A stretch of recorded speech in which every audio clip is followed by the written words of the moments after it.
wabarakatuh.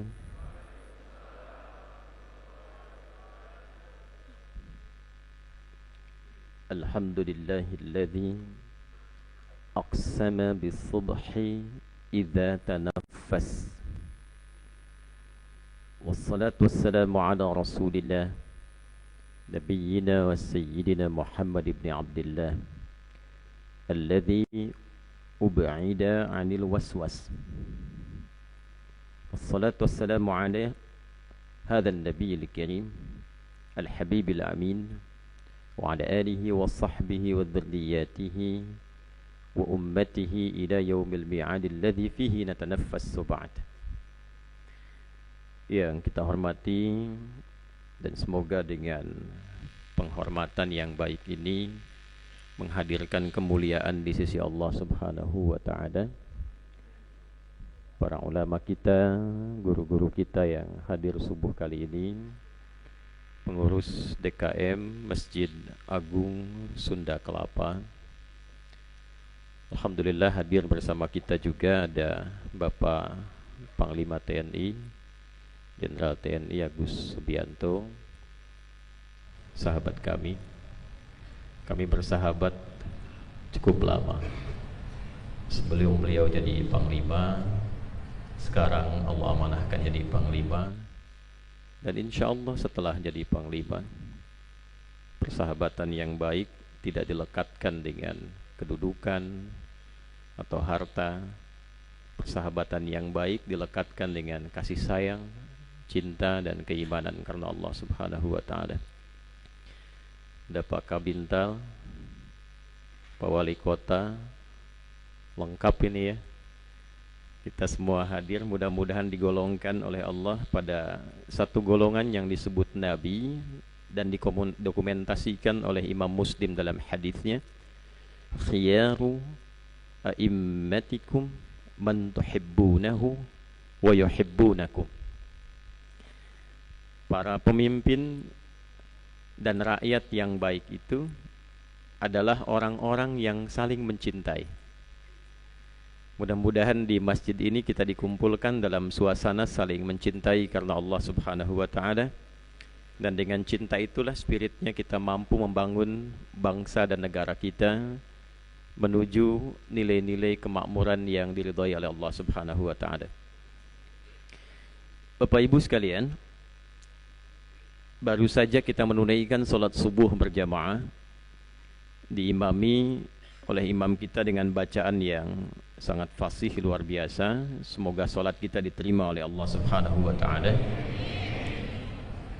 Dibacakan tadi surah Rum, surah ke-30 setidaknya sampai ayat ke-24, memberikan pesan penting pada setiap muslim bagaimana menjalani kehidupan itu dengan terukur, terencana, dan diisi dengan nilai-nilai yang bermanfaat, yang manfaat itu dibawa sampai ia pulang menghadap Allah Subhanahu wa taala.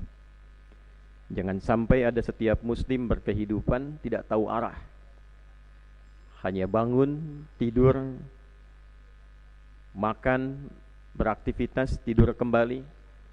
Nah, inilah pesan penting yang disampaikan dalam kesempatan subuh tadi. Dan menariknya Bapak Ibu sekalian, saya ingin tarik pada dua hal yang sangat penting. Ini mumpung masih dalam suasana Rajab 1446 Hijrah.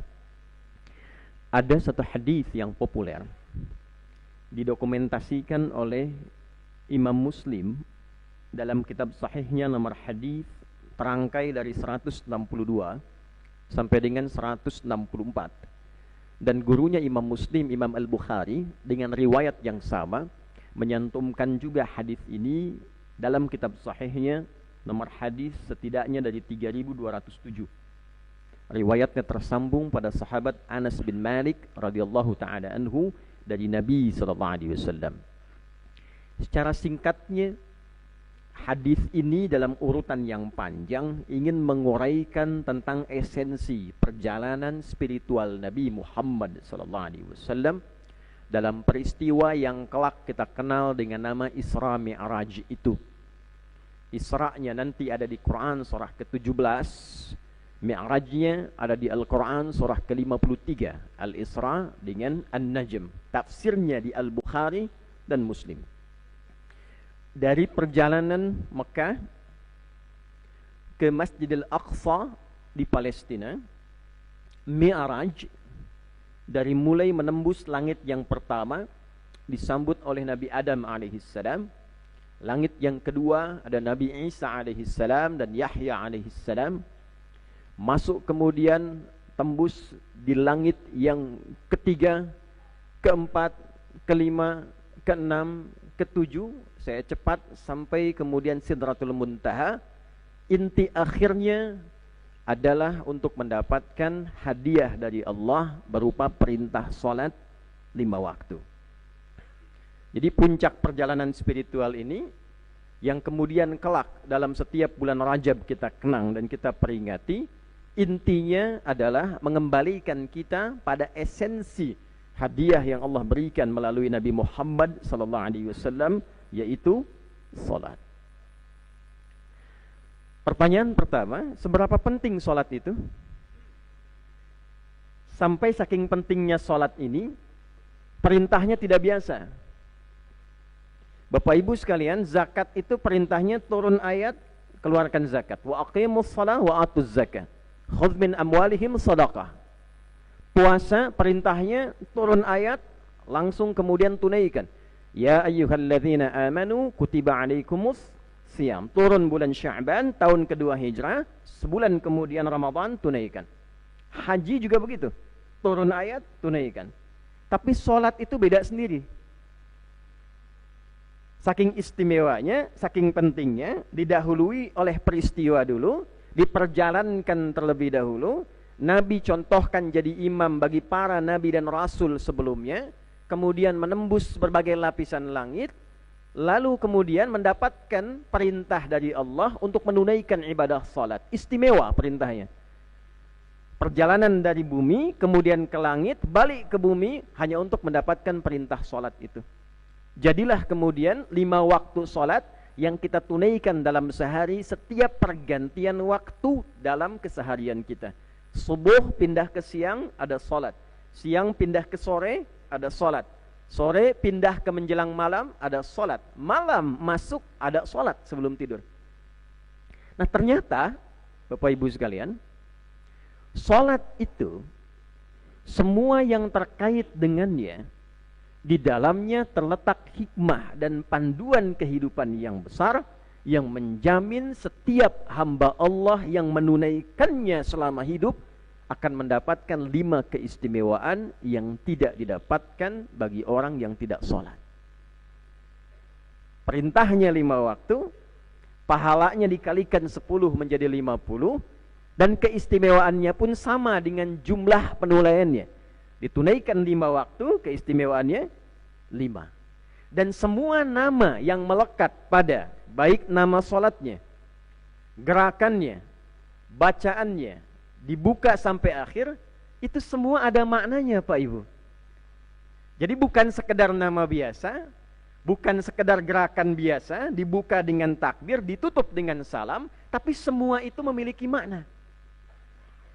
Bagaimana caranya ada orang yang tadinya tidak baik, pelaku kriminal, itu dari mulai takbir sudah bisa menangis, selesai sholat jadi orang baik Pak. Dulu begitu. Ada orang yang rakusnya luar biasa, sholat jadi orang paling dermawan di masanya. Ada orang yang dulunya sombong, sholat berubah jadi orang yang rendah hati. Dan dengan sholat itulah mengantarkan satu kondisi masyarakat yang tadinya terbelakang, pasarnya rusak, egonya luar biasa, konfliknya begitu panjang, tiba-tiba kemudian dilatih dengan sholat ini, daerahnya berubah menjadi kota yang maju, mencerahkan, orang-orangnya baik, sampai namanya disepakati berubah dari Yathrib menjadi Al-Madinah Al-Munawwarah. Nah sekarang pertanyaannya, dengan sholat yang sama, jumlah rakaat yang sama, dengan nama yang serupa, apakah hasilnya kita dapatkan sama dengan orang-orang dulu yang pernah menunaikannya? Sementara setiap tahun Kita selalu kenang peristiwa Isra Mi'raj ini, kita hadirkan bahkan dalam suasana yang sedikit formal, dengan pengajian, dengan namanya memperingati Isra Mi'raj, dengan esensinya salat. Dari semua apa yang kita kerjakan dan kita hadirkan itu, berapa yang sudah kita dapatkan dari keistimewaan-keistimewaan yang melekat pada salat itu.